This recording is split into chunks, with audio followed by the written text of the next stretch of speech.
Come on, V. Let's get you home. I am going to play this game. It's drawn me in, you know? It's drawn me in. I'm just like, oh, what's going to happen? Like, which story am I going to take? Oh, we're in a spaceship now. You can get rid of my character quite quickly, as a lot of people have told me they have. Hi, I'm Devora Wilde. Welcome to Experts React. I play Nika in Cyberpunk 2077 Phantom Liberty. Let's get into it. Step back, or I blast. There she is.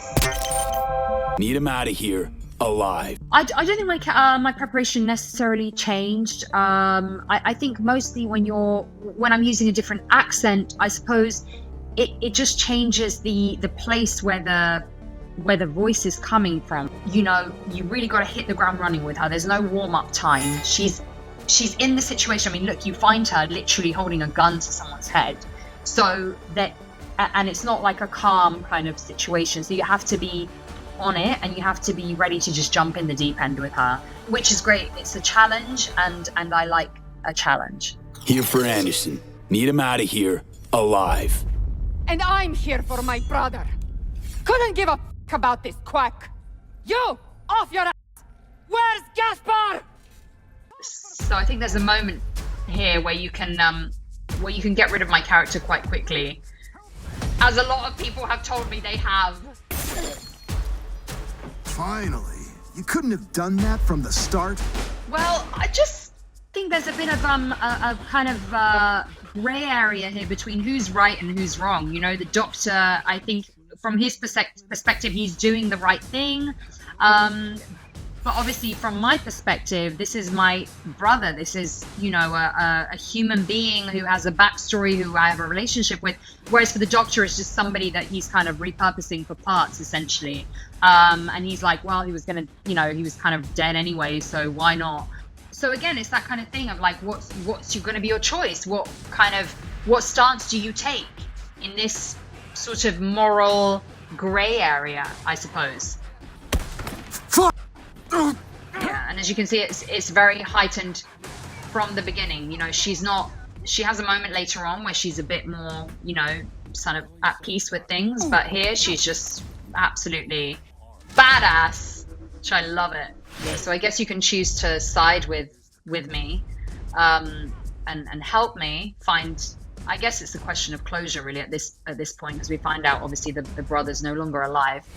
Or you can just choose to get rid of me straight from the get-go. To be honest, I didn't have a whole lot of backstory about the character. Obviously, she's only in the game for a short amount of time.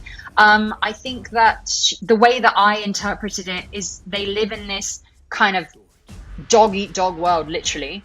And the only thing that she can rely on is, you know, the only connection she has, the only human connection she has is with her brother, and everything else is kind of like sort of kill or be killed, or, you know, you're running around this place where anything can happen.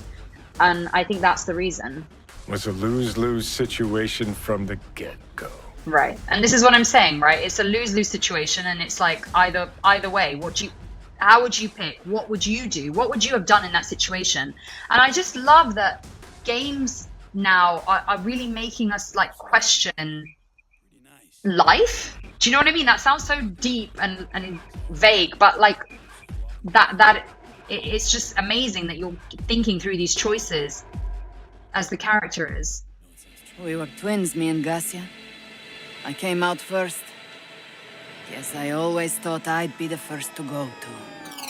There might be some new stuff in here for me as well, who knows? Because I think, again, with Nika, you have some different choices that you can make.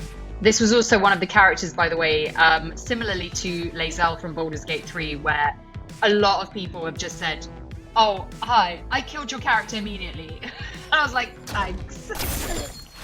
It's giving me Blade Runner vibes. Oh, but it is. Oh, Night City. Night City seems a bit dodgy. So I think the character that I play in Cyberpunk is a scav, and I believe that people don't really like scavs, but I'm not quite sure why. But I like my scav. I mean, it's a very lawless place. That's my first impressions. Obviously futuristic. Obviously a whole different world to something like Baldur's Gate 3.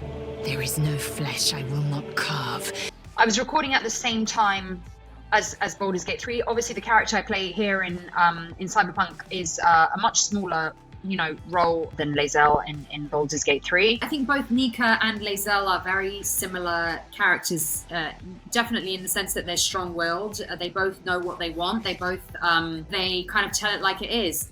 I think preparing for that is kind of, I suppose, drawing on my own traits like that I think I possess. And just kind of enhancing them, I suppose. Sometimes it's just safer to shove the barrel of a Malorian between a Troon's ribs, even if he is on your side. So unfortunately, I didn't get to meet Idris Elba or Keanu Reeves. I was about to call them Idris and Keanu, and I was like, wait, that's a bit familiar.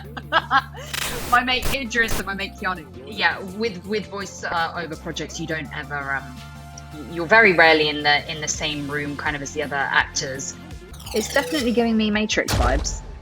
I mean, it's so detailed. I guess as somebody that grew up playing The Sims, which is, I haven't played The Sims recently, but when I was playing The Sims, I think, video games were still quite sort of basic back then.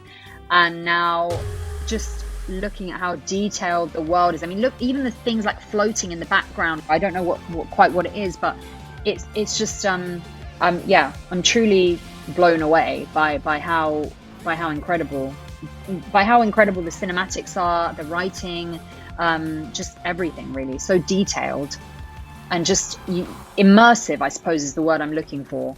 I think a reason why people love video games so much is that you're in it, right? You're not just a passive onlooker, you're part of the action, you're part of the story. And I think that's why people connect to the characters so much as well.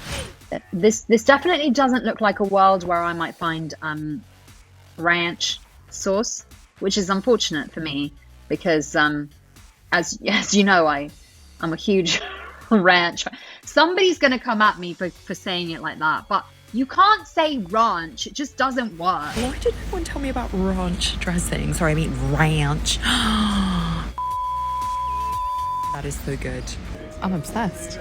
But maybe there might be a little, people have said that pizza places do good ranch. So I don't think we're looking in the right sphere right now, but maybe a little bit further down the line. So no, we're not in a diner type establishment, but this might be a good place to get ranch. Surely not. We're in a car park. Surely not. Maybe we're heading to somewhere that I would actually, if there was ranch in this game, I would start streaming tomorrow. I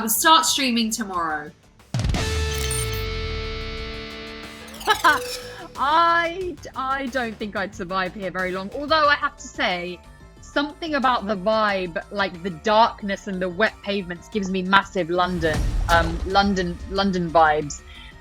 So probably, actually, maybe I could. This kind of dark and dingy place.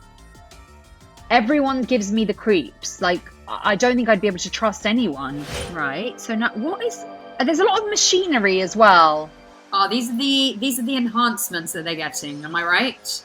I think this is it. It looks like a sort of like an arcade, like it should be a fun place, but it's actually not. Definitely not. Definitely not. Oh, okay, right, here we are. Gorilla Arms. Second Heart. Ooh. Visual Cortex Support. Okay, this all sounds like useful traits. I see. Okay, Biomonitor. This all looks like very useful stuff that could be useful in real life. Perhaps one day in the future. Maybe the Second Heart. I don't quite know why I'd need it, but why not? Why not have extra support when you can? Why not? Oh, I like that outfit. Very cool. This looks a bit more normal. This looks like a normal sort of town now. City, I guess. Everyone looks... Oh, those two nearly... I thought there was going to be an altercation there. They nearly bumped into each other. I hope this is not an accurate depiction of the future in 53 years. No, I hope not. Although, having said that, there's probably, like I said, this does give me sometimes like London vibes. I think we're probably, certain aspects of it are probably already here. The holograms, I can definitely see that happening very, very soon. I think I think I've been to a couple of airports where they have the hologram now, like explaining to you how to take your stuff off the security and what to put where, and that's incredibly creepy. So I don't think we're too far off, but I don't know about enhancements like implants and things like that, potentially. But it does look a bit depressing. I don't know. I hope the future isn't kind of as depressing as this. Do whatever it takes to stop him, defeat him. The choices you make will shape your story. One of the funniest things that's ever happened to me,